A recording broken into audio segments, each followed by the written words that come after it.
Акцию «Ночь кино» музей имени Эрзи провел совместно с Русским музеем. Вниманию зрителей предстали фильмы из медиатеки проекта «Русский музей. Виртуальный филиал».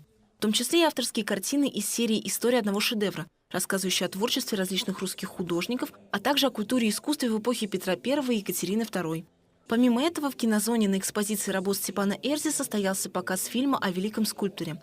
Картина была показана в формате 3D. Она носит название «Степан Эрзи. Скульптор мира» и была снята при участии музея. Каждый день мы встречаемся с его творчеством, каждый день мы знакомимся с его произведениями искусства и знакомим наших посетителей. Но фильм, который будет в формате 3D демонстрироваться, надеемся, раскроет новые стороны его жизни. Еще одним сюрпризом для зрителей стала картина Андрея Новоселова «Возвращение гения». В 2017 году этот фильм стал победителем в номинации «Лучшее документальное кино» на Международном кинофестивале в Буэнос-Айресе, а также была представлена на 39-м Московском международном кинофестивале. Лента повествует о жизненном пути и творчестве Степана Эрзи.